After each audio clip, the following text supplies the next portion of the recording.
esse vigor, com todo esse potencial que tem, sobretudo que o Brasil hoje atrai investimentos, o Brasil mesmo, né, tá na moda, né,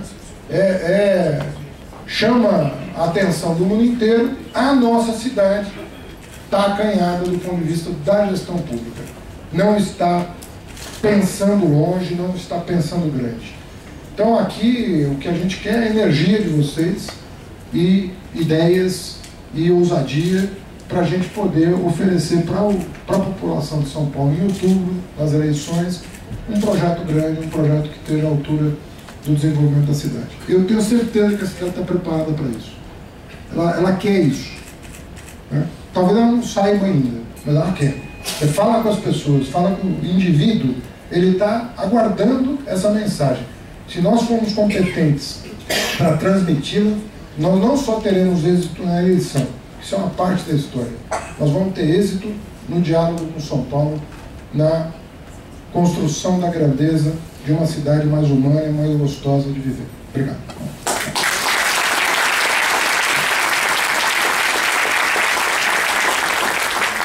Antes de passar a palavra aos demais componentes da mesa, eu gostaria de registrar a presença da urbanista Lucela Lacreta, do Defenda São Paulo, do nosso companheiro da Executiva Municipal, João Francisco, que é pré-candidato a vereador, da Verinha, da União dos Movimentos de Moradia, que também é pré-candidata a vereadora, e, mais uma vez, anunciar que na terça-feira, às 19 horas, nesse auditório, nós teremos o Conversando com São Paulo sobre ciência, tecnologia e inovação, com a presença do Sérgio Amadeu, do Newton Lima e do professor Miguel Nicoleles. Então estão todos convidados para terça-feira, às 19 horas, nesse auditório, nós conversarmos sobre ciência, tecnologia e inovação, evidentemente com a presença do Fernando Haddad também.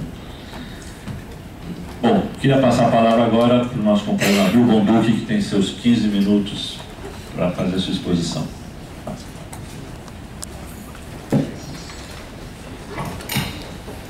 Bom dia a todos, a todas. Queria cumprimentar aqui todos os nossos companheiros aqui da mesa que atenderam o nosso convite, né, do Grupo de Trabalho de Desenvolvimento Urbano para participarem desse Conversando com São Paulo sobre Desenvolvimento Urbano. E eu agradeço também a presença de todos vocês.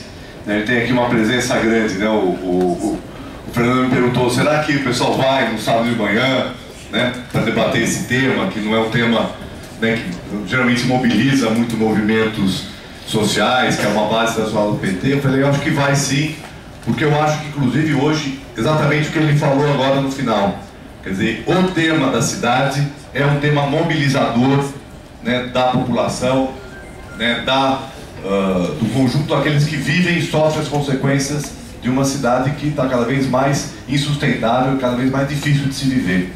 Então eu acho que nós temos aí, certamente, um tema que vai, certamente, polarizar o processo de discussão.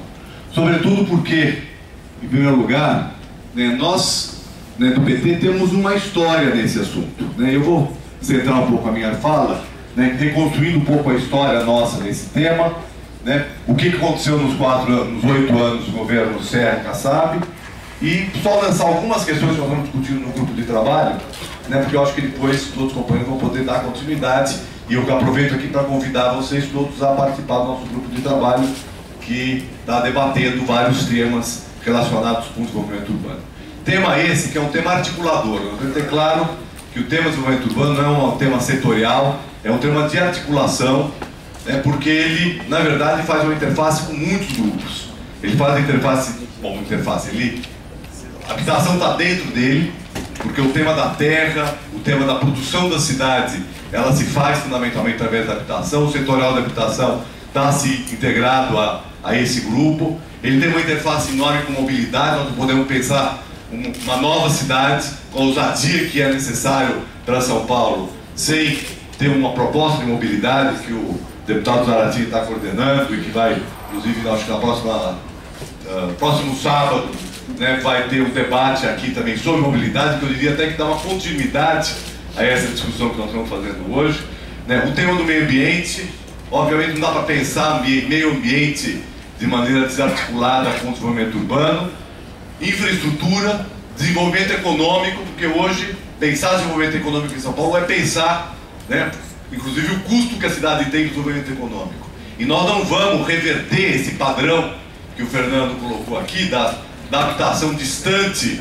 do trabalho, né, e esse processo crescente de exclusão da população, principalmente de baixa renda, mas não só de baixa renda, de média renda também, né, exclusão da cidade, que está cada vez mais distante do emprego, sem ter uma política não só de desenvolvimento econômico, como de integração do desenvolvimento econômico na base territorial da cidade, né? Então, como eu falei, nós temos um histórico nisso. O histórico começa lá na Luiz Erundina, eu não vou voltar tão longe, mas só lançar uma questão importante. A Raquel está aqui, que foi coordenadora, né, do plano diretor da época da Luiz Erundina, lançou a questão da outorga onerosa, né, do solo criado, né, que foi lançado no plano diretor da Luiz Erundina, que buscou exatamente fazer do processo imobiliário um processo de financiador da cidade e de organização, né, do desenvolvimento da cidade.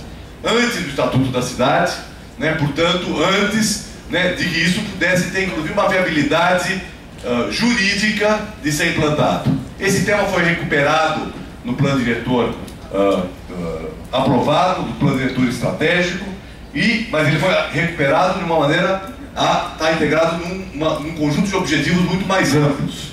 Então, o plano diretor de 2002, fazem 10 anos, né, nós discutimos no grupo de trabalho e verificamos que os objetivos que ele coloca são objetivos que estão atuais para a cidade. Até porque aquilo que se pretendia fazer, o governo do Serra Kassab não fez.